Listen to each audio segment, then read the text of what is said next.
We'll start as soon as Councillor Jenny Brown arrives.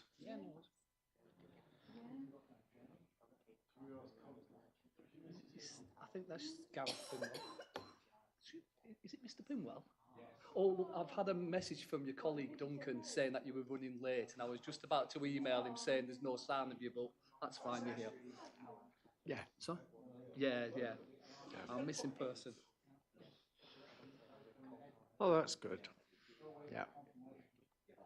We're just waiting for one of the committee members to return and then we'll restart.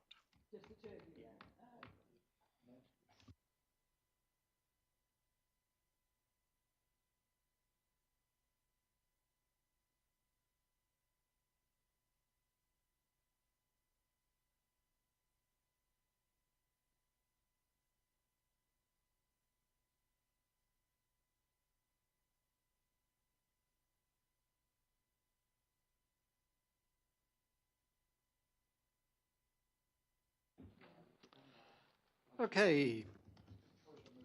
I don't think we need to run another checking everybody's here. I think we can see. Oh, we're losing the table there. Oh, no, I always think it looks a bit vulnerable there, sitting right on the edge of the dais there, yeah. I'm surprised that doesn't happen more often. Okay, we're on to agenda item 11, planning application 24-1203, COU. It's a vacant chicken shed at Rosamond Farm, Perkins Village, Exeter, page 123 to 146 on your agenda pack. Okay, oh, and Wendy, you're doing this one, are you? Yeah, right. Good afternoon. So the application we're about to consider is for the change of use from agricultural to commercial storage, Class B8, at a vacant chicken shed, Rosamond Farm at Perkins Village. And here is the site location plan. And you can see here the building in question proposed for conversion is in this location here. And the red line includes the access track out onto the public highway, which runs here north to south. The access track is an existing access track, relatively new, but already has permission and has already been constructed. And the building that is proposed for conversion is a disused poultry shed. So this is a Google aerial image of the application site.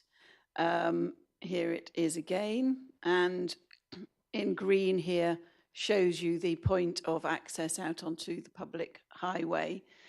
The site itself is not, it's sited within the countryside, so where Strategy 7, development in the countryside is relevant policy, not a designated landscape, and the road itself that it accesses onto is an unclassified road. It's mainly a single track road with passing places.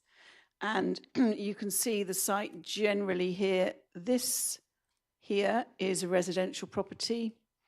And then you will see, I think, a bit more clearly on a later plan, the rest of the configuration of the site. So these are the proposed elevations. So the alterations are recladding, so relatively minor external alterations, insertion of some windows and doors to create 6 units of approximately 80 square meters each. You can see here the floor plans of each of the units. And this shows the parking and turning proposed. So you come into the site at this point here, and then this layout here shows 1 parking space per unit, although they wouldn't be specifically allocated. The nature of the units is that we wouldn't necessarily expect people to be at them for all day, because they literally are storage lock-up units. You'll see that in the planning report, the recommendation is that the units should be used for storage only and not for storage and distribution, so that they are used by people just for storing things, whether it's a local business that wants to store commercial things, or they obviously could be used for independent storage by, but people who are coming, just leaving things and coming and going when they need to take things, but not storage and distribution, because that would create a lot more traffic movements. So this shows the what's been happening in the site generally. There have been a number of objections to this proposal, and one of the main issues of concern is highway impacts, and also commentary on the cumulative impacts having regard to other development that's gone on in the site, and also some people raising the question of why are they converting this building when other buildings, agricultural buildings, have been built within the agricultural holding. So just to clarify, this is a residential unit here. The remainder of the site is effectively land owned by the applicant. This range of barns has a prior approval to be converted under permitted development into 5 dwellings. This unit here has already had, again, prior approval to convert under permitted development to 4 B8 storage units. And again, these are limited to storage only rather than storage and distribution. 2023, there's a cattle shed approved in this area of the site, not shown on this aerial. There's a calf rearing building built here. This is the application site. And these were new buildings granted permission for agricultural storage and a store and workshop. So effectively, all of these buildings here are in agricultural use, as is this. Then you've got B8 storage here and residential here. The arrows on the plan show you the access routes that were indicated when the various planning permissions were granted. So this was indicating that the access from these units would be out onto this point of access onto the road. The residential access to these barn conversions would be out onto here. And this application site is proposing to use this new access that has been relatively recently constructed. It's worth noting that there is a public right-of-way that goes across here that does afford some glimpsed views into the site when you're passing the access.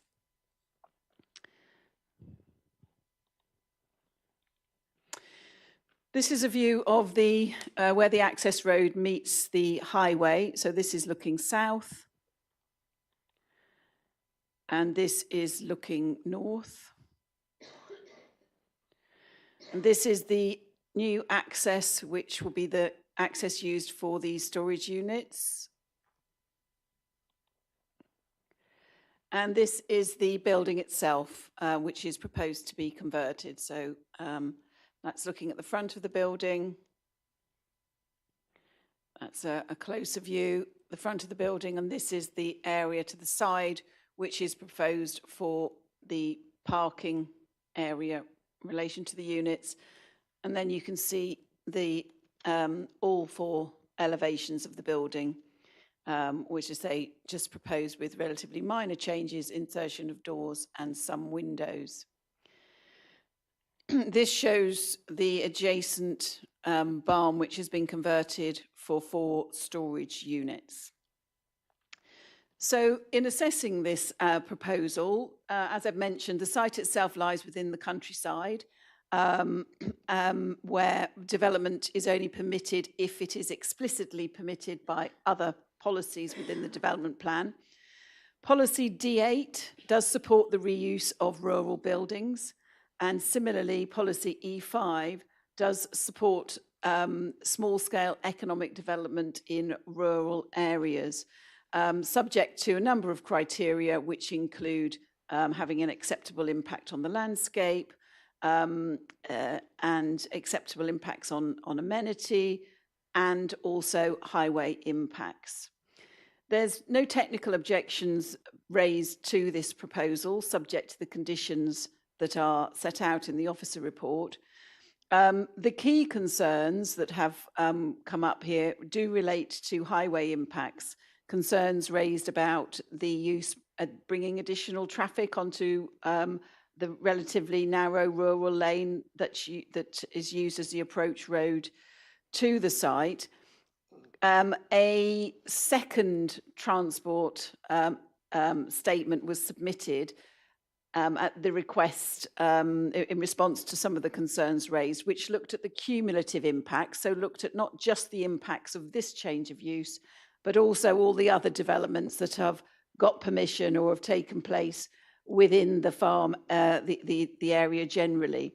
And it was reviewed by Devon County Highway Authority, and they have concluded that they have no concerns about the impacts raised, and they comment also on the fact that they don't consider that this change of use is going to result in a notable increase in traffic movements compared to its current lawful use as a poultry rearing unit, which is obviously a relatively intensive form of development with often traffic movements and perhaps larger vehicles coming in for that.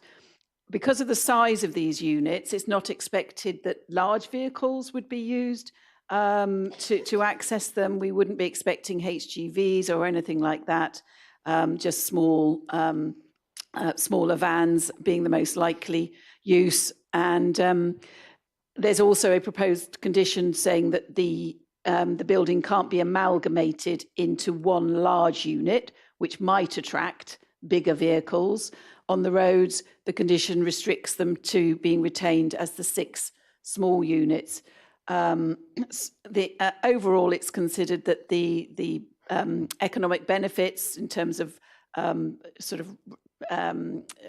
the rural economy, reuse of a redundant rural building, the fact that there are no adverse environmental impacts arising from this, the development is considered to be supported by local plan policy and is recommended for approval. Thank you. Thank you very much. So we've got 3 speakers, including Councillor Jess Bailey, which I think, Wendy, you're going to read out. Yeah. So we'll start with Gareth Pinwell. Glad you've made it. And you're from Ashford Solicitors and speaking on behalf of Guy Brooks. You have 3 minutes. Can you switch the microphone on? That's it.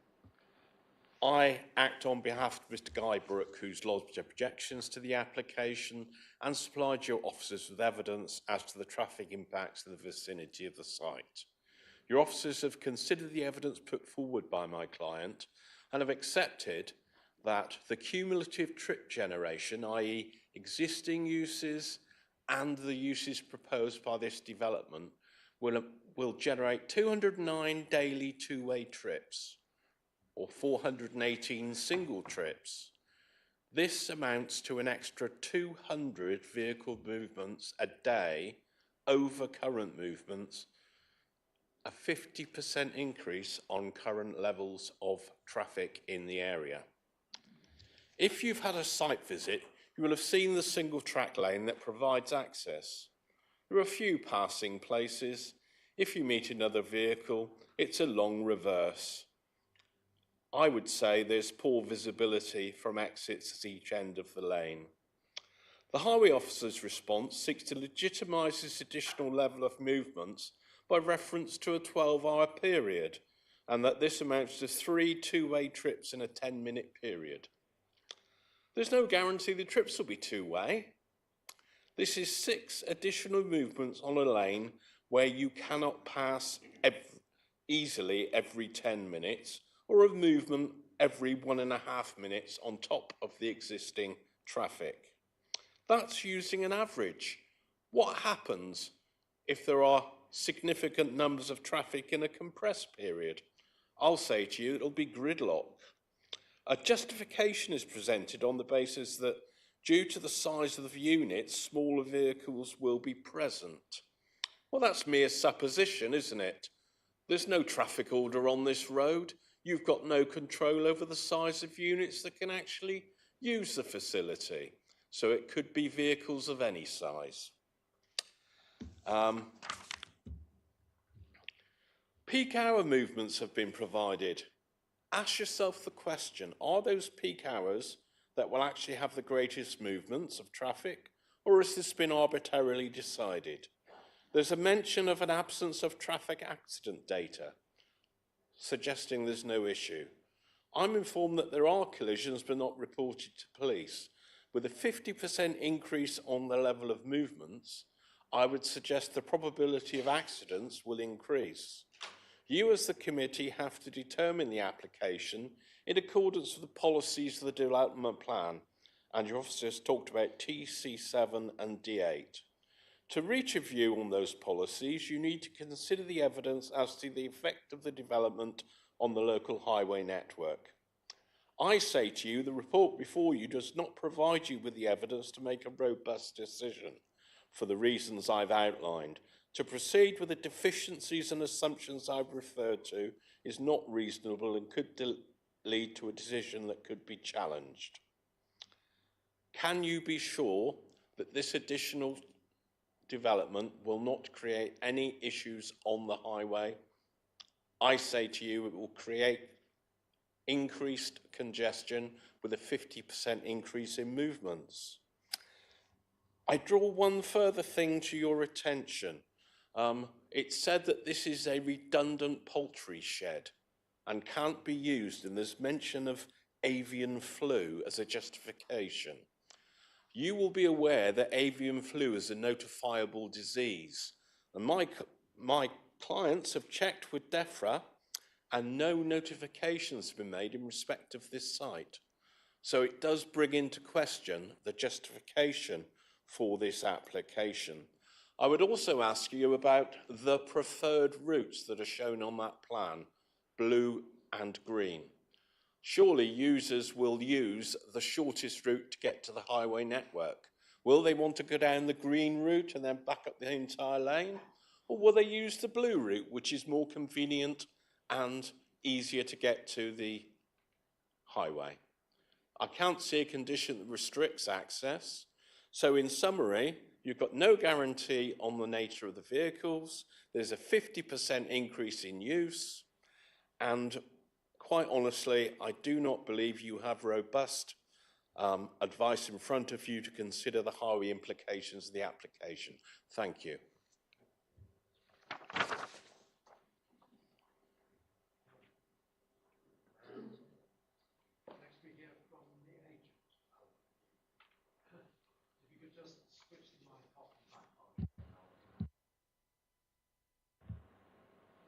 Okay, thank you. Chairman, thank you for allowing me to talk before you today. The application before you is for the change of use of a redundant agricultural building, a chicken shed, to commercial B8 storage use. The existing building is redundant currently because it cannot be used for cattle farming due to the low nature of the eaves and access to the building, combined with ventilation and the risk of cross-contamination from previous chicken use. This also meaning that the building and the surrounding land cannot be used for existing turkey business operated from the farm. It's important for me to confirm, as stated in the officer's report, that the building is covered under the Class R permitted development rights for conversion, this allowing the building to be converted to B8 use up to an area of 1,000 metres squared. 487 metres have already been used on the site and were shown earlier to you. This leaving 513 metres square area, this being 3/4 of the existing building, covered under permitted development for this use. Therefore, this is the reason for this application is to obtain your support for the approval for the final area of the building through this planning application. The officer's report clearly states that the principal of change of use is acceptable in terms of both D8 and E5, as well as being in line with the NPPF.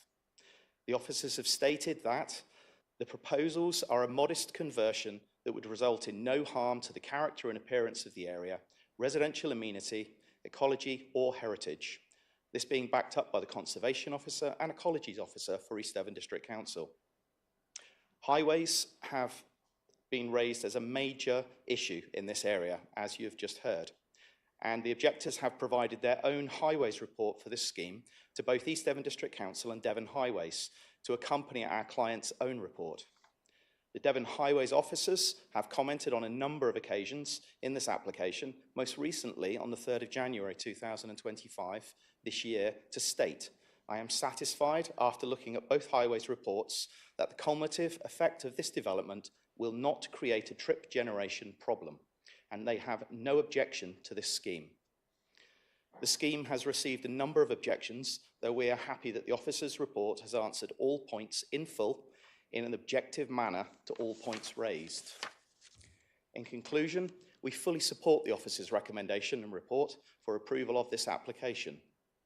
The approval of this application will enable our clients to reuse a redundant building within the boundaries of the existing farm in line with both the NPPF and the local plan and create jobs for the local area.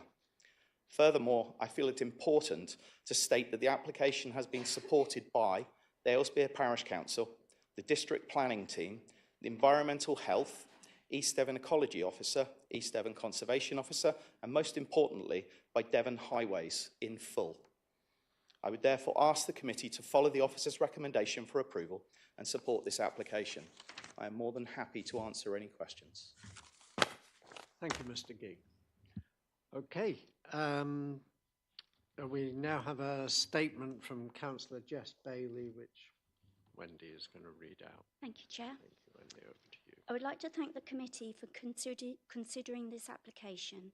Please accept my apologies, but I am not able to attend today as I'm working. This site is in the open countryside, and the committee will be aware there are strict local and national planning policies which control development. In my view, the committee report fails to address a number of key factors. I do not support the officer's recommendation for approval, and I would urge the committee to refuse this application. First, the key policy D8 of the local plan, which relates to the change of use of agricultural buildings, needs to be considered. Change of use will only be permitted under this policy where the proposal will not undermine the viability of an existing agricultural enterprise or require replacement buildings to fulfill a similar function. In other words, permission must not be granted for change of use if it will mean the business can no longer function or can only function with the need for further agricultural buildings being developed. In the last 4 years, there have been 14 different planning applications on this agricultural holding. These include applications for new agricultural buildings and various changes of use. There has also been another application for a change of use of a different building from poultry use to flexible commercial use. One of the key agricultural uses of the holding is a turkey farm.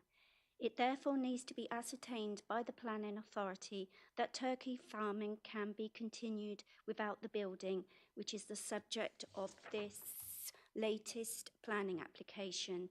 Yet it is not evidenced in the committee report which, if any, of the other buildings are to be used for the purpose of a turkey farm.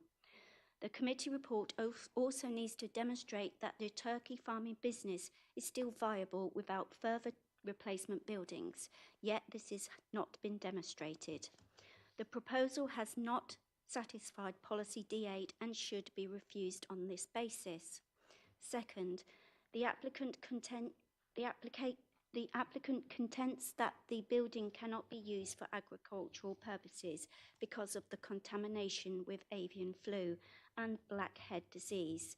This is contested by objectors who have included a letter from the UK Health and Plant Agency. When a point is in contention such as this, it is very easy for planning officers simply to request from an applicant evidence substantiate the claims that they make. However, the planning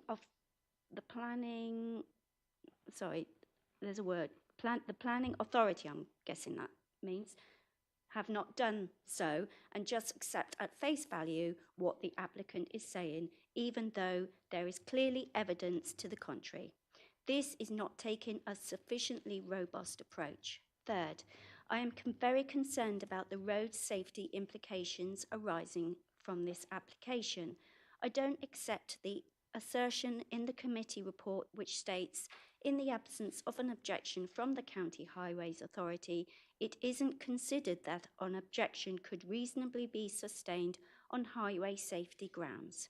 Simply because Devon County Council is not objecting as a highway authority does not preclude East Devon District Council Planning Committee from refusing on highway grounds. This is clear in the planning appeal of Bredon Road, Mitton. In that appeal, the planning inspector refused the planning application despite the fact that the highway authority did not object. Fourth, I am very concerned that the application site includes a large area outside the building itself, and there is absolutely no justification for this to go so far beyond the curtilage of the building. The application should be refused because there is absolutely no justification of this. To conclude, in my view, there are strong grounds for refusal. The application does not satisfy policy D8, and I would urge the committee to turn this application down. End of statement. Okay, thank you, Wendy. Right, in that case, we can move on to questions committee. Councillor Barlow. Thank you. The applicant says that he is going to be using this for storage, and I believe that's what the previous 4 were passed for, storage only, is that correct? Yes, I mean, they would be used commercially, so not necessarily by the applicant. They would either sell them on or rent them out to... They are for storage? Correct. But obviously, if you look on the internet, they're let out to companies. Now, they may be using them for storage. Do we know? Do we check? Because, I mean, there's a big difference between a business being there and working from there. And, you know, I can understand it's a very narrow lane to get there. And I'm just concerned that we pass it for storage and then you set up a builder's merchant goes in there. Not merchant, but a builder goes in there with lorries coming backwards and forwards. You know, how do we know that it's for storage? Well, much the same as any other commercial unit when we approve it for a certain use. It's very clear what B8 is. So it's storage, but with the condition, so it's not storage and distribution. So it's not somebody who's perhaps, you know, using it and selling stuff direct, you know, transporting it in and bringing it in, taking it out. It's storage where somebody may have equipment that they use for a business. They might store the equipment in it and they'll come and pick it up when they need it for a particular job. And then bring it back again, which is different to storage and distribution, which is when you're sort of generally selling stuff straight on. My point is that we don't know because we pass this. It is on a very narrow lane, you know, single lane, and access to it is going to be difficult. And we don't know really what's in there, do we? We pass it, we give it D8. And that's the end of it then, as far as we're concerned. So unless someone, I presume, moans about it and enforcement officers go down to it, we wouldn't have a clue. I'm just concerned that, you know, the amount of action that's happening on this site, we're getting more and more there. And even though this is only another 4 units or another 8 units, you know, you're adding to it all the time. And it is, I know, I live in Brentskott, I know that narrow lanes are a pain when you are meeting. And although we say there will not be Arctics, again, you don't know what will use it. If they are storing stuff and it arrives, a lot of these vehicles are larger, you just don't know. And I've just wanted to know, do we check up on it at all or not? We wouldn't routinely check up. We simply don't have the resources to do that. If we received a complaint that somebody believed that it was not being used for the permitted use, we would investigate as we would any other unit in any other location. And is that correct, what we were told by the agent, that they had permitted development up to 1,000 and that this is just for one little bit of this, basically, this building, otherwise it would just be permitted development? So does this say that any other buildings that come up wouldn't have that privilege, and that obviously it'd have to come back to us then? Yes, so within the farm holding, there is permitted development rights to convert up to 1,000 square metres. And as Mr. Giggs said, some of that has already been used up on the units that we were previously looking at. And this would take it over the threshold. So these units here have already used up some of that permitted development allowance. And I think what we're talking about here is you could probably convert about, I'm just saying very roughly, about 2/3 of this building under permitted development rights. Any further conversions of buildings on this site would have to obtain full planning permission. Thank you. Okay, thank you. Councillor Faithful, then Councillor Brown. Thank you, Chair. What is it to suggest it's going to be small vehicles delivering, particularly after the comments you've just made? I'd like to just give you a bit of clarification. I am expecting a delivery today. I've had to direct a neighbour across the road. It's only a small tabletop bottling machine for my cider, and it's about that, by that, but it's coming by pallet. And it's only going to be probably the smallest pallet you can get, but because it's a pallet courier, it's going to be on a lorry, expected to be with a whole load of bigger pallets. And that will be expected to be on a large vehicle, despite the fact I'm having a very small package delivered. So there's no reason why there should be small vehicles delivering, and particularly when you're talking about storing equipment there and you're needing a unit of that size, the likelihood is you're going to have some pretty big machinery going in and out of there, just to go in and out to be just for storage. Construction equipment and things like that, that comes on a flatbed lorry, and you know that's very narrow lanes. I've been around there, you know, I've done an election there, so I've done leaflets all around there, and I know cycling up and down those lanes. So I can't see how, I'm seriously questioning where we get the idea that, so that's my question. Another one, in the, I think it was Councillor Bailey's comment that the building was built on the condition if it was not going to be used, it should be removed. So why is it not being removed? Thank you, Chair. And the other one was Councillor Barlow's comment, but there you go. So in terms of the issue of articulated lorries, so yes, I'm not saying that it's impossible, that you would never get something arrived on an articulated lorry, but I'm looking at what's the most likely scenario. These are small units, these 80 square metres. I've never said articulated lorries, but it's large, sometimes easier to move an articulated lorry than a fixed bed lorry, because we've got that trouble with buses at the top of North Street. Yeah.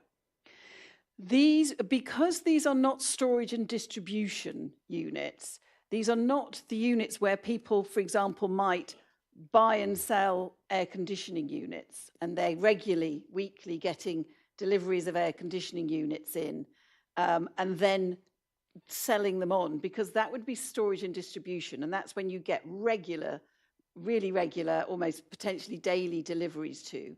This is storage only, so this is likely to be things that people own. Either somebody might have it as a lockup for their own, you know, people sometimes move house and they want to store their furniture somewhere whilst they're waiting for the new house to come on the market. Or it could be, as I say, somebody who has a local business and they have equipment, etc., and they want a lock-up for that type of thing. So those are not so we're not expecting those kind of delivery lorries coming on a regular basis. Yes, anybody could order something to be delivered to that address, much as you just said, anybody can do wherever they live, but it's unlikely that you would get regular large lorries because of the size of the units and because it's storage only rather than storage and distribution. So that's why we have made that statement. The second question was about the building being removed. So any agricultural building that's built under permitted development rights, there is a condition that says if it's no longer used within 10 years of it being built, then it should be removed from the site. That's a standard condition. However, if in the interim planning permission is granted for a further use or an alternative use, then that's a perfectly legitimate route to go down. So that's why it's perfect. You know, we can consider this. If the application were refused, then we might have to consider whether there were grounds to say, right, you need to comply with that condition. But it's very unusual, even though that condition is part of the PD. I've yet to see it ever happen. They generally either tend to be used for their original use or repurposed. Is it only for 10 years? If the building, my understanding is if within the first 10 years of its being built, it's no longer, it becomes redundant, then it needs to be removed. If it becomes redundant 11, 12, 13 years after, then that condition no longer applies. And I think this was done in 2008, wasn't it? The chicken shed was originally put up in 2008. 2008, so yeah. We're beyond that period, yeah. Just a bit of clarification about the comment about the land area. By the look of comparing Google with the site seems to have straddled the stream into the field next door. Is this just an error in drawing up the plan for this application? Because you can see where the stream goes through the site. So you've got the area to the northwest beyond the stream. But by look of it, it's the only land is south east of the stream, as far as I can see. So there's on this bit here, we've got marked in red on the black and white top of the document. So the red line here shows the application site, and there is a stream that runs down here. Here, on this one here, you put it beyond the stream on this document. This is the one you sent out to us for this meeting.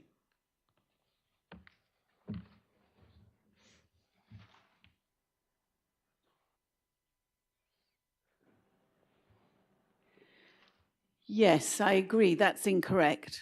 What you're seeing on the screen here is the correct application site. Right. So it only, and you can see on the floor plans, I apologize for that. So the development involves just converting the buildings, and then this area of land that's mostly already hardcore would be used for parking. There'd be no encroachment. There's a very strong sort of hedge and tree line around here. There's no development beyond that.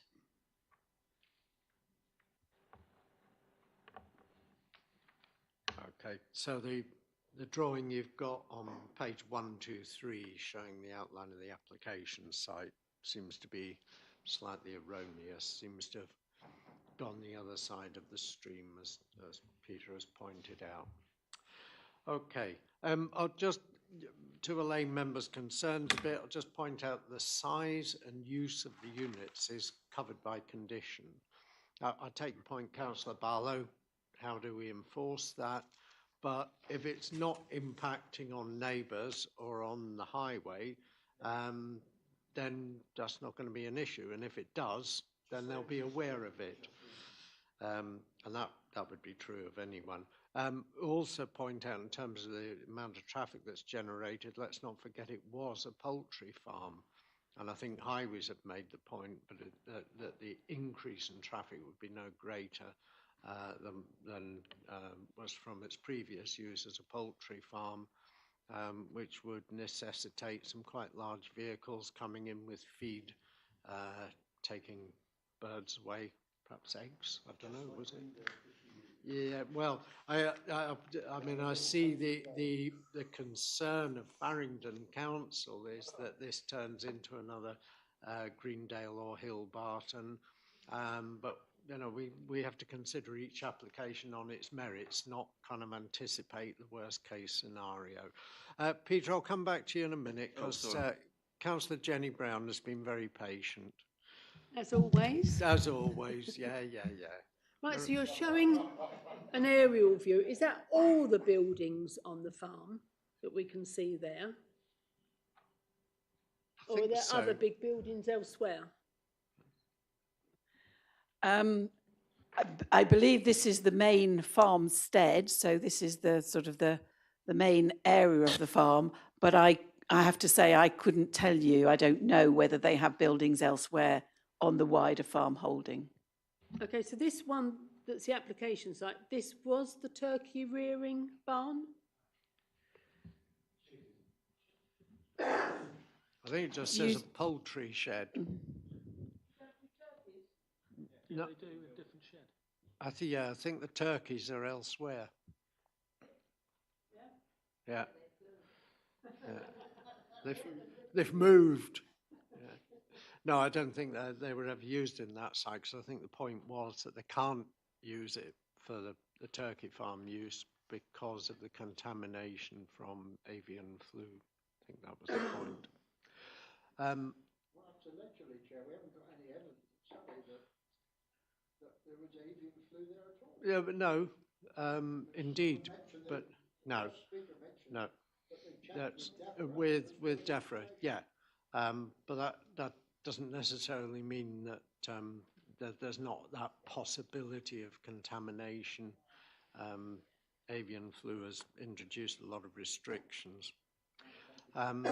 Okay, sorry, Jenny, was that a question? I've lost it now. No, if you say the turkeys are sort of elsewhere on the farm. Oh, yes, yeah. I think So is there right. another area of the farm then that's got all big buildings like this on it? Because you need pretty big buildings for turkeys.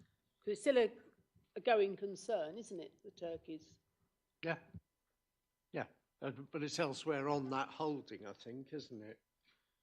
Yes. I think it's within the same area of development. The agent is nodding, so I'm taking that yeah, there is an ongoing turkey business, as well as the there's been also an increase in cattle. There's cattle rearing sheds have recently been built, as we saw on the slides here. Calf rearing building and cattle shed over here. Okay, thank you, Jenny. Councillor Howe. Yeah, I want to try and get this back to the actual the issue, and not disagreeing with anything's been said by my previous colleagues in front of me, but the fundamental of this is 3/4 of this development is Class R, or would be considered Class R. As such, there's no traffic concerns, there's nothing. And I agree, it's going to be large lorries, we know that and everything else. But we are only really talking about the development of 1/4 of this shed. The rest of it is permitted development. And I got to say, I can't see 1/4 or even maybe 1/3 of that shed. I can't find the size of that shed, which is really bugging me. Maybe Ms. Ormsby will tell me the exact size of that shed, or the applicant would. But I can't see the size of the shed. But again, coming back to the belief, Class R covers, let's say, 2/3. We're only talking of 1/3 development here, a bit of that shed. And that isn't going to have a major highways impact. It can't. It isn't going to have any other concerns because it's minor. And that's the fundamental issue, is the government have given them the right to do most of this anyway. They're asking for the extra bit to finish the shed off. We've got to be pragmatic. We've got to be realistic. Whether we like it or not, Mr. Slade is quite rightly doing what he's allowed to do in most cases and running a business. You know, it's government we have issues with, not anyone else. So as such, if allowed, I would happily recommend this for approval as per officer's recommendation. Thank you, Mike. Is that to second that? It is to second that, Chair, and I totally agree. At the end of that, I was merely making sure everyone had had their say and been heard. Yeah. Yeah, I mean, I don't know the exact size, but we've got 6 units of 80 square metres, which is under 500. So it must be the overall size that even takes it beyond the 500 odd that Malcolm says would be acceptable. So just to be clear on size, so the total floor space is 819 square metres. And I have to say, I must correct myself, the internal floor area of the individual units would be 137 square metres, so bigger than I had said, and I apologise for that. And in terms of the fallback position, of the 800, what did I say, 819 square metres that they are proposing, 513 square metres could change use under Class R. So yes, about 2/3 of the building effectively has that permitted development fallback position. Yeah, and it would be a fallback. Peter. Thank you, Chair. Just wondering, I looked on Google and I see there's a whole stack of other units. There's a courtyard further up, and it's like, so how many other places has this happened already? Do you mean on other sites? On this same site. On this same site? Further up, the farm there. holding, underneath where it says 232186 at the top shed, where your dot is now, that courtyard, there's a whole load of business units in there. I don't know how many other, depending how far that close you get with Google, it brings up a whole load of other business names on there. So we seem to be seeing an awful lot. There's all these buildings, agricultural buildings going up, exactly what has been said before, I think by Councillor Bailey. There's units going up, agricultural units, and all these other change of use. And there seems to be happening time and time again. I think that's probably in the nature of trying to make a living out of agriculture these days, isn't it? We get a lot of applications for storage. The whole point is the change of use is where there is no use. But if you're building another building, an agricultural building, to then replace the redundancy that you've said is no more use, and then all of a sudden you need another building. So how redundant was that building in the first place? That's always an issue for us, whether the applicants are going to come back for another one. But that, I think they've established that this, yeah, go on, Mike.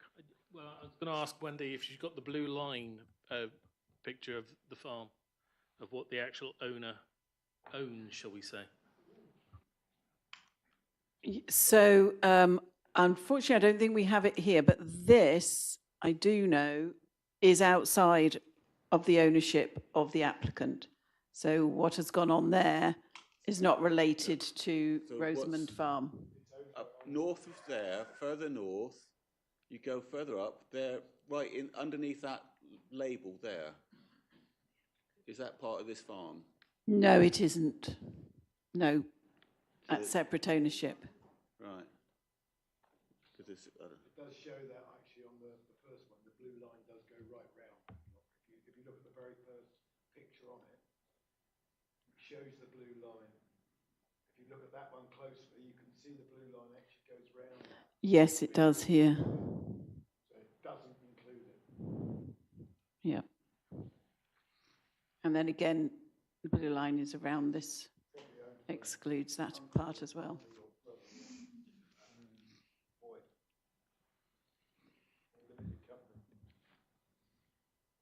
Okay. have we finished with questions? I'm not quite sure. I think we might have. Oh, we've had a proposal. Yeah, I think we've strayed on. I think we had a seamless move from questions to debate. Well, we've still had some questions as well. So indeed, do we have any further speakers? Because we do have a proposer and seconder for this. And we have no further speakers. So we'll go to a vote.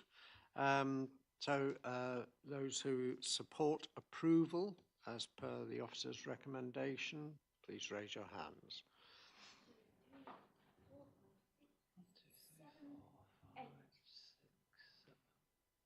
9. There's 2 of us, 4 that side, 3 that side. Very short arm. It is an effort to lift the arms up sometimes. a bit more effort, all right. That's 9. Yeah. Against? Against?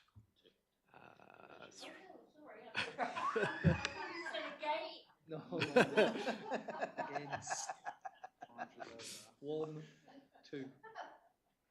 Any abstentions? No, I think we've covered everybody. Yep. Okay, so that one is recommended for approval. So we can move on to agenda item 12.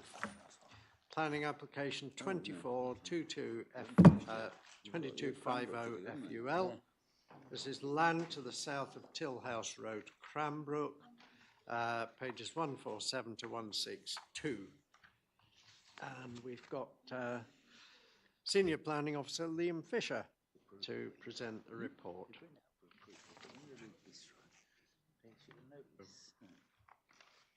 There we go. So, good afternoon, members. This application is before you today as the recommendation to approve is contrary to the views of the Town Council and ward members. This application seeks retrospective planning permission for the erection of a temporary sales centre with adjoining toilet and utility block, temporary builders supply enclosure, associated car parking and landscaping to the land to the south of Tillhouse Road in Cranbrook. The application seeks consent until the 22nd of October 2025. The application site is located to the south of Tillhouse Road in the town centre of Cranbrook. The site previously comprised of a broadly rectangular parcel of vacant green space. However, at present the site is home to the sales centre, car parking, landscaping. It's noted from this image, sort of aerial image, that the town centre in Cranbrook is emerging with Morrison's open before Christmas and the first phase of the high street and shops, with some of them opening and being fitted out at present. And then the nursery building here with Access Road is in construction as well.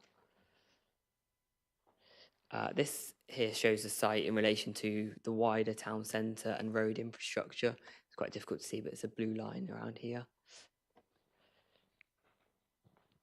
And then this shows the existing permission for the high street shops as well as town square and supermarket and nursery. So the application site does benefit from existing planning permission for the construction of the southern side of the high street, comprising of a mix of retail units and residential dwellings, approved under Reserve Matters 21/2020/MRES. The site is located on phase 2 of the development, which is shown with the yellow dotted outline around here. And this phase of development is also controlled by condition 3 of the Reserve Matters approval, which required further details of boundary treatments and soft landscaping, and stated that the measures approved shall only be removed to facilitate the undertaking of the phase 2 of the development, or unless otherwise agreed by the local planning authority, and these measures were removed to facilitate the sales centre. The site plan shows the location of the sales centre within the middle of the space, the middle of the site, toilet and TSB enclosure. The access would be from Elm Drive, which is here, which is existing, and car parking is to the rear. the sort of car parking court is partially shared with other car parking spaces which will serve the high street and some of the existing flats that are already there. And there's landscaping shown to the east, south and west of the sales centre building. This is showing the floor plan of the site, so showing sort of the sales centre with the adjoining toilet block, and there's a generator unit in there for electricity. These show the elevations of the sales centre, so it's been finished in galvanised steel with a wooded porch and aluminium windows. And this is the elevations of the temporary builder supply enclosure, which is located sort of on the street front on the northern side of the site.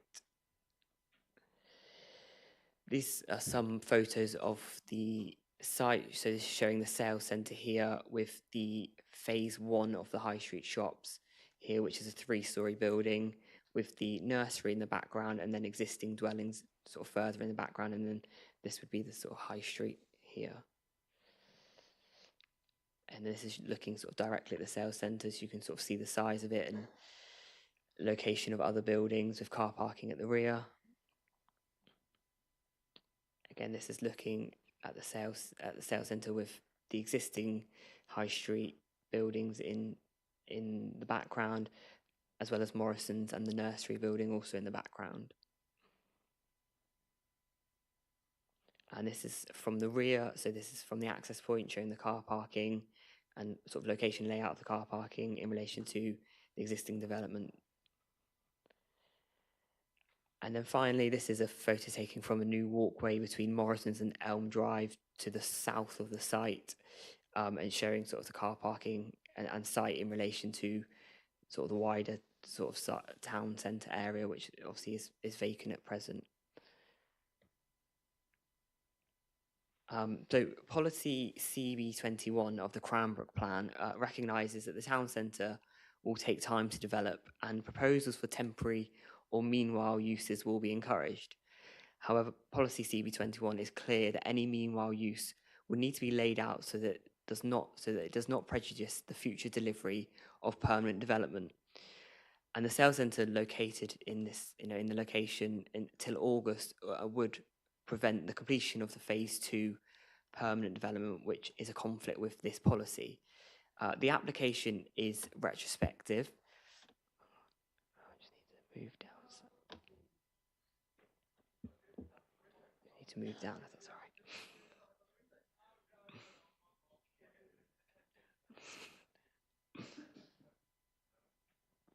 It's not working. Oh, there you go. Sorry, just issue with the mouse. So the application is retrospective, and so the development has been completed. The sales centre and the associated development are the subject of a current enforcement notice, which the applicants have appealed, and which is due to be heard on the 25th of February via an informal hearing. The appealing of the enforcement notice places it in abeyance pending the outcome of the appeal. And as a result, if the appeal is dismissed and the enforcement notice is upheld, the enforcement notice, which has a 3-month compliance period, would start again.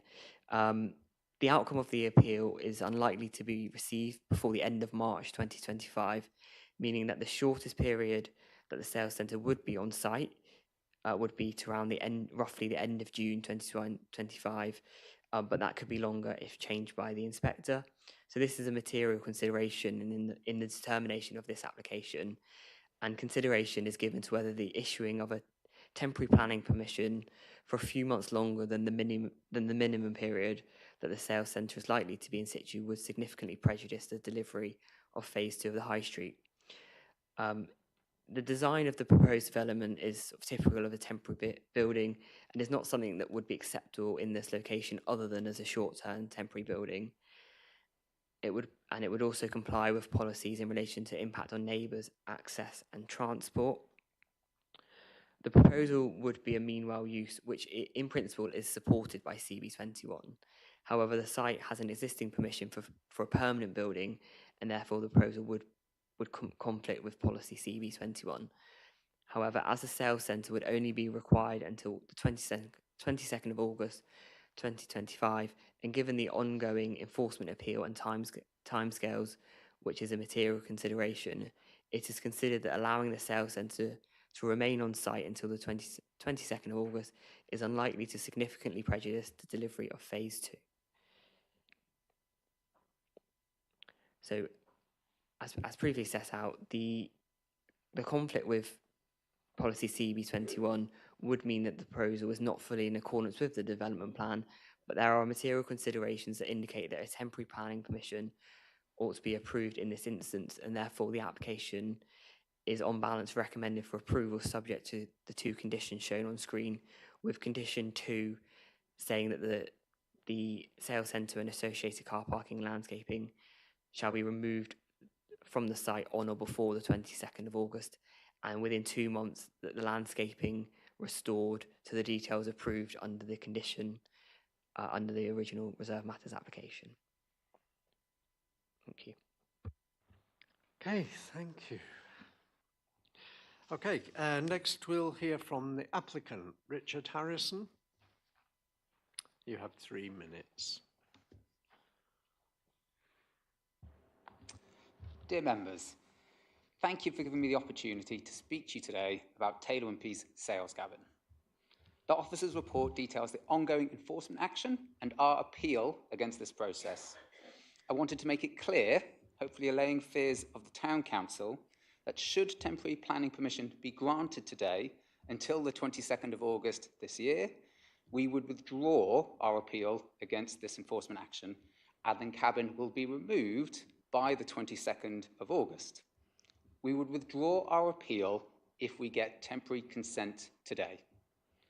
I would also like to explain why the sales centre was moved here and how we believed it was in accordance with the DPD policy CB21, which seeks to encourage users to generate activity in the town centre whilst not prejudicing the future delivery. The Phase 2 land of the retail area has no commercial operator currently attached.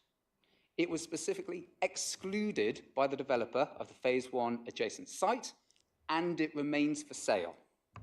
The approved parking spaces, services, and access off Elm Drive have, however, been constructed, and it is only the land where the building is to be located that remained landscaped vacant land. This is not land available for amenity use or open space on a temporary basis. The wider consortium would be delighted to have someone interested in purchasing the land for a fair market price to bring forward the approved Phase 2 part of the mixed-use scheme. However, the offer mentioned in the officer's report, which has been received, is roughly half the estimated value provided to the consortium by a RICS qualified surveyor. I can assure the committee that once a price is agreed, the consortium will endeavour to complete the sale as quickly as possible. The reason Taylor Wimpey located the sales cabin here is so that we can complete the development of Phase 1 with 13 homes off Young Hayes Road. This area held our previous sales cabin, with its own temporary consent that expired in November last year. With homes still to sell and customers to look after during their home buying process and once they completed on their homes, we needed a new sales location. The Phase 2 retail area in the town centre benefited from approved and already constructed car parking spaces and services. Unlike the other town centre parcels for which permissions have not yet been granted, it was visible from Tilhouse Road and had no prospect of imminently being built because no developer is currently attached to it. We fully appreciate that members want Phase 2 part of the retail scheme brought forward, as do the Cranbrook Consortium, and we will work hard to find a developer for this area. I hope members agree with your officer and grant approval today, allowing Taylor Wimpey's appeal against enforcement action to be withdrawn. Thank you. Thank you very much. And we'll hear from Councillor Kevin Blakey. Wendy, you're going to read that one. Yes, I am. Thank you, Chair. Please accept my apologies as I am unable to attend today's meeting. Regarding item 12, application 24/2250/FUL, I ask the committee to vote against the officer's recommendation to approve this application. The construction of this building, which would fall into Business Class C3, is contrary to policy CB21. The structure was erected just a few days after the applicant was advised of the fact by our planning officers. They were advised that such a building in that location would be prejudicial to the future viability of Cranbrook's town centre development.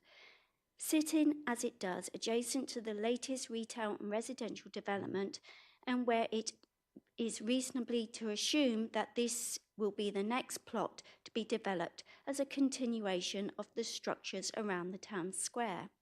I find it hard to believe that, should approval be granted, the applicant will vacate the site in 7 months. The fact that the applicant has already acted in bad faith by ignoring the comments and advice by our planning officers suggests there is no reason to believe that they would vacate one moment before it suits them, whenever that may be.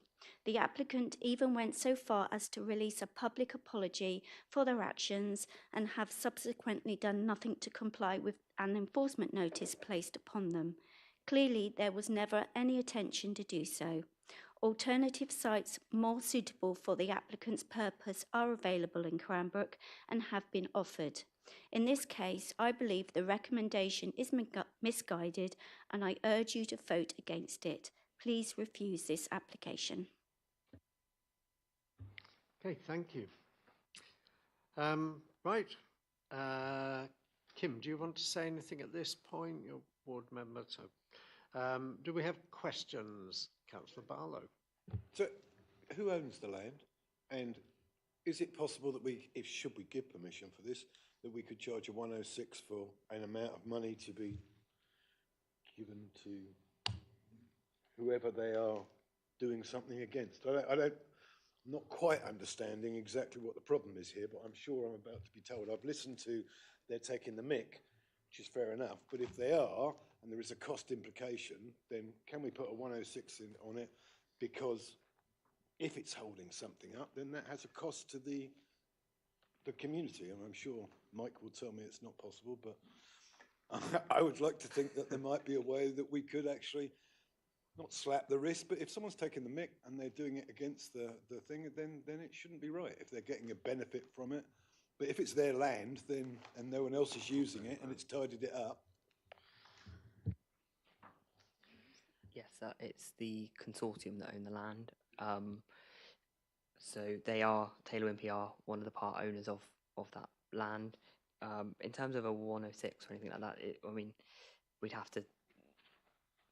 something would have to be necessary in order to enforce, to draw up a 106. But as it's only a temporary permission until August, then that wasn't deemed to be necessary.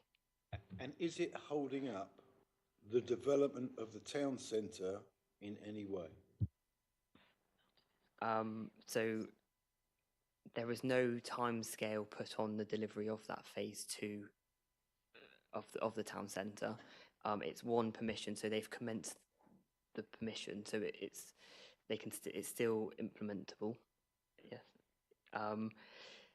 and so it's just they basically just need to sell that land to a commercial party to build it, which as the agent said or the applicant said, there has been one offer, but at the minute there is no time scale for that delivery of that part of High Street, other than just the want of council and the consortium to push ahead as fast as possible.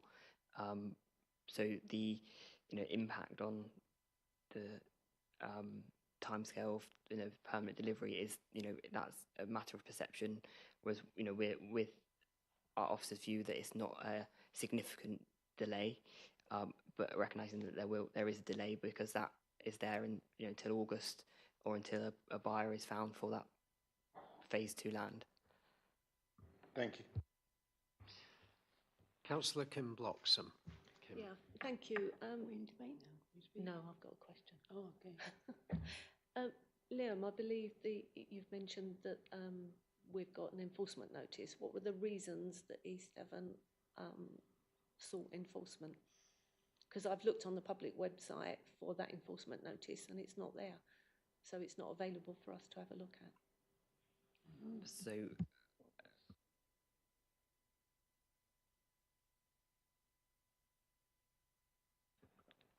yeah, so it was in relation to a breach of condition 3 of the reserve matters application, which was in relation to the landscaping, as well as contrary to policy CB21. Obviously, when that enforcement notice was issued in October, we weren't, at that point aware that the applicant would appeal. It was in that they had time frame to appeal that. So that then looking at timescales and things like that, and the time that they suggested they would need it to, that's why we've come to sort of a more practical solution that actually, from the timescales of the appeal and the timescales that they said that they would need it to, the additional few months that was being requested was deemed to be a reasonable sort of position, and therefore that's why we're recommending an on-balance approval today. I've got a couple more questions, if I may. Yes.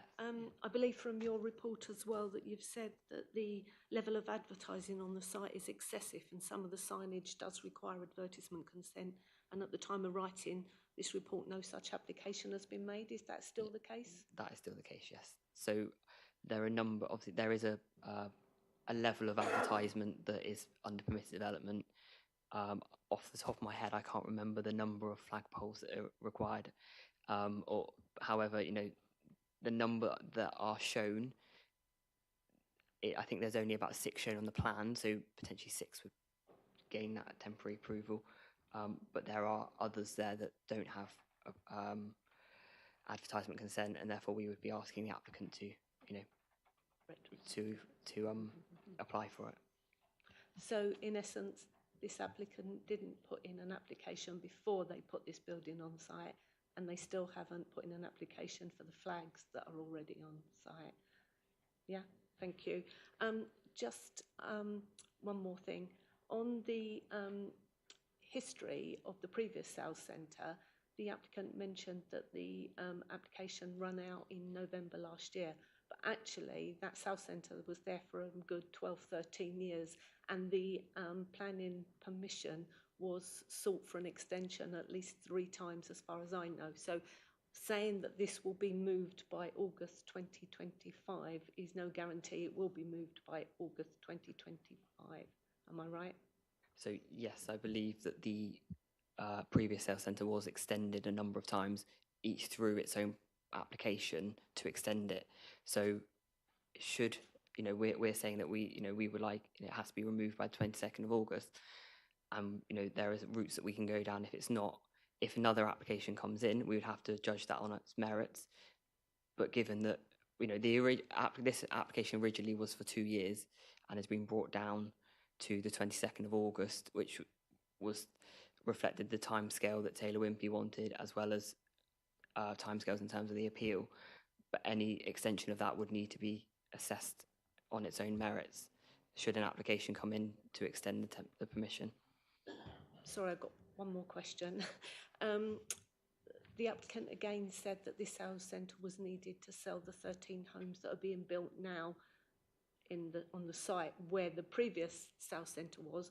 But of course, there are 3 applications that are under consideration for town centre development by this developer that equate to another 148 homes yet to be built on the town centre.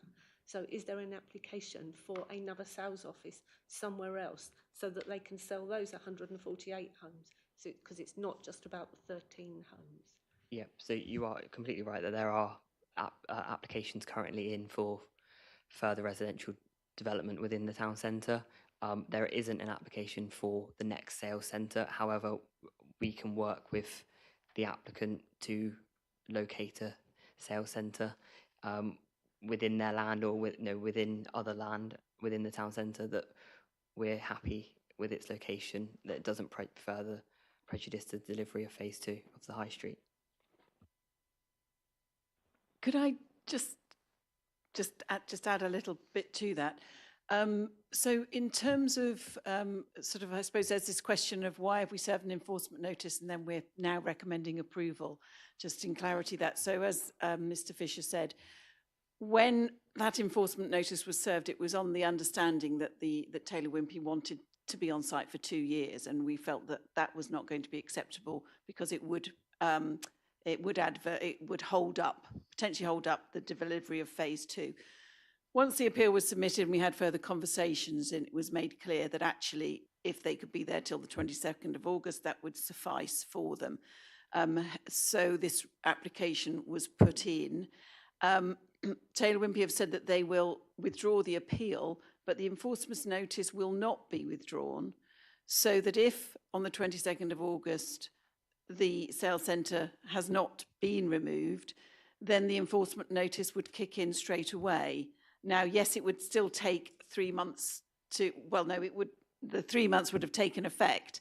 So it would kick in straight away, and it would be too late for Taylor Wimpey to submit a further appeal. So we feel reasonably confident that if it isn't removed by that date in August, then we have an enforcement notice already in place. The date for compliance would have already passed. So unless we then chose, and to, if a further application was made to us, we would need to consider it. And if there were objections from the ward members, then it would come back to this committee. But we do feel that we're in a reasonably robust situation in terms of enforcement, should it not be removed within the timescale that officers are recommending. Thanks. Okay, Councillor Faithful. Thank you, Chair. So is all the paperwork for phase 2 so they can start tomorrow, whoever it may be, if they wanted to, if somebody turned up, it's all, the planning and everything is in place and they can start straight away? Or how long would it take if somebody agreed the purchase, like say today or tomorrow? How long would it take before they can expect to start doing any actual physical structural work on the site? So theoretically, they could start construction tomorrow for it.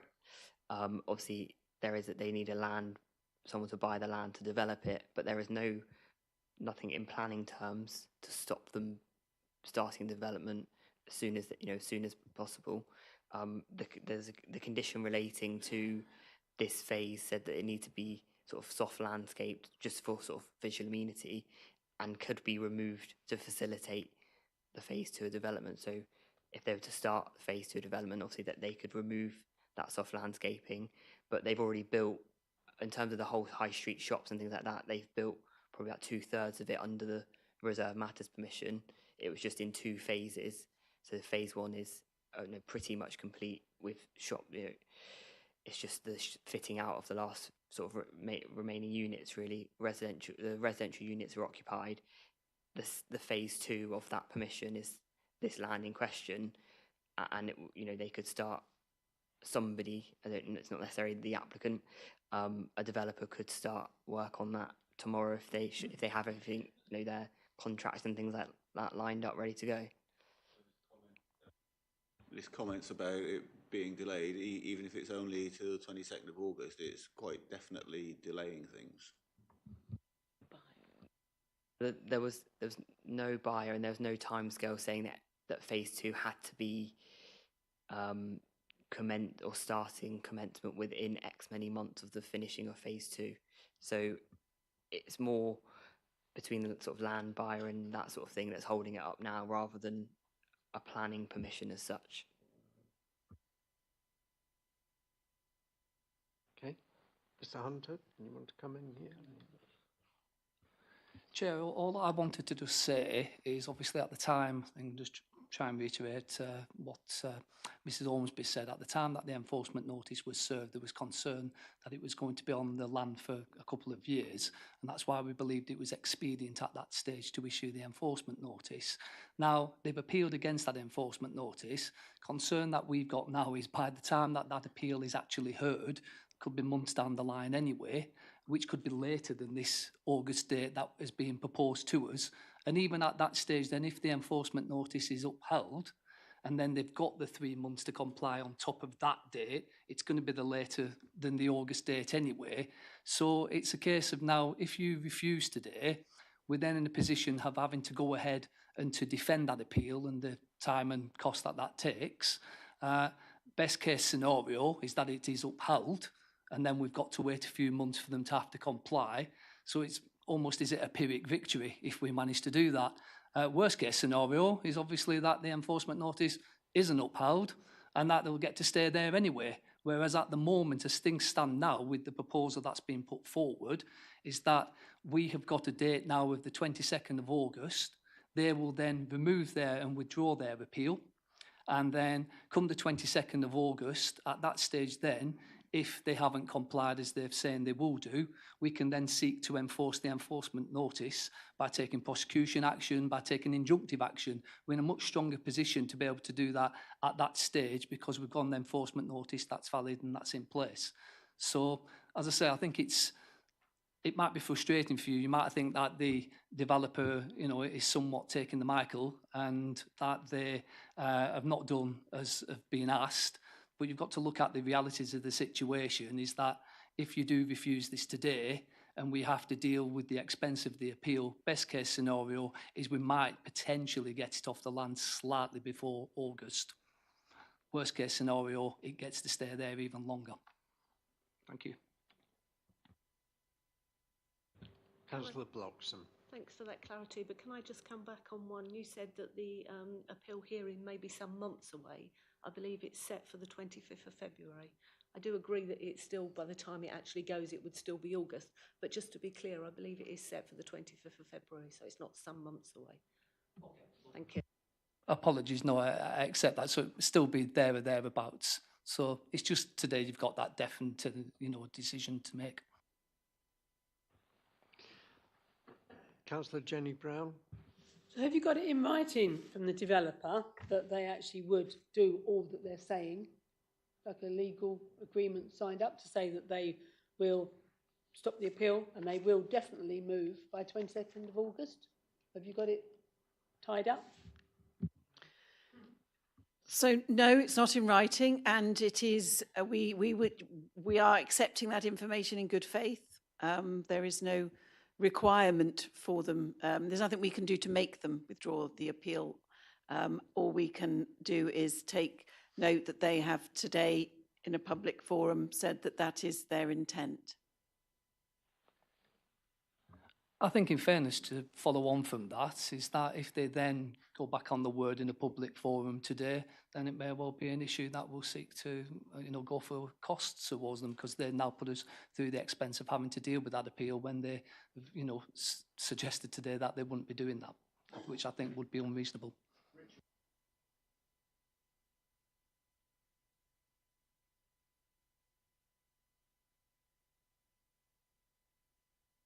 Thank you, Chair. Are we in questions or debate? Are we in debate now? Oh, sorry.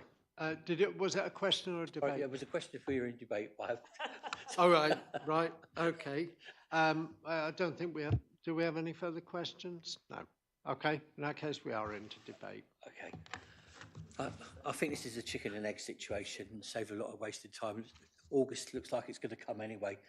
For the 22nd go, I'd be quite happy to recommend that we go with the officer's recommendation because I don't think it's not worth going to court, it's not worth arguing, and the 22nd of August is going to come what way. Do we have a seconder? I have great sympathy with the residents of Cranbrook, and I hate the fact that a big developer is taking the mick, but I totally agree. There's no point in arguing this. We're going to do it.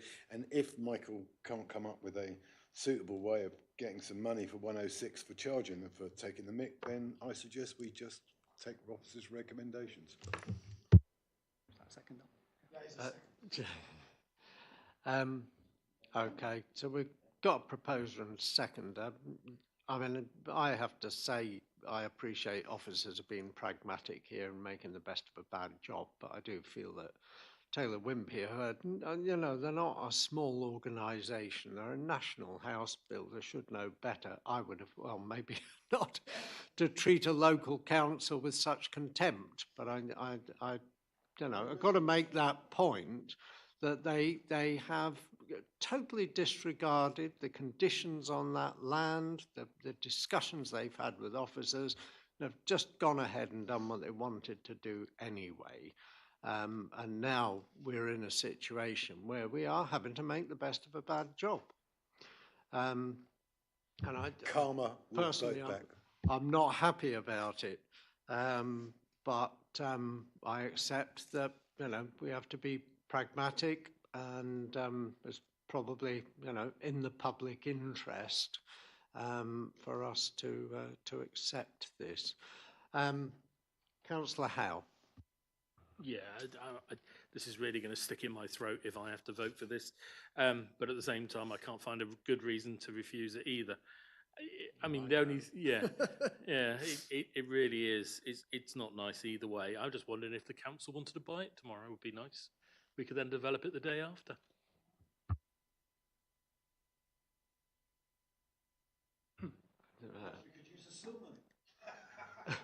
You get where I'm going. I'm dead. Is there any silver Cranbrook? Oh, there is some. No, No. Right. No, righto. Okay. So, right, I'll have to ask for all those then to unless anybody else wishes to speak on this. No.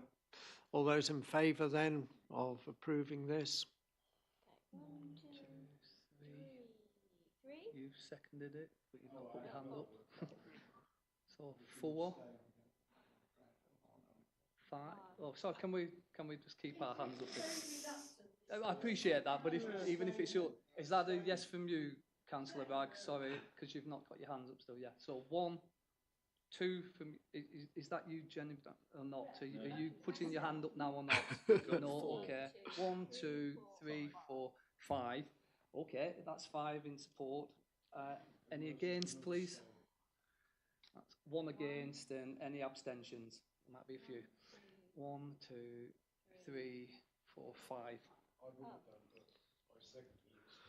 Yeah, don't worry, Ian. You know, I think, quite honestly, all it needed was one member to feel they could just about go for it, and the rest of us could abstain. Well, I suppose we should appreciate Richard coming into the lion's den and putting their case, but it is making the best of a bad job, and frankly, if that's not removed by the 22nd of August, I will not be responsible for the what happens on the 23rd. There's some terrible vandalism in Cranbrook, you know. Okay, that brings our meeting to a conclusion then. Thank you all very much for attending. Thank you to the public speakers we've had. Thank you to the applicants who've come, and everybody for giving us some good debate. Meeting closed.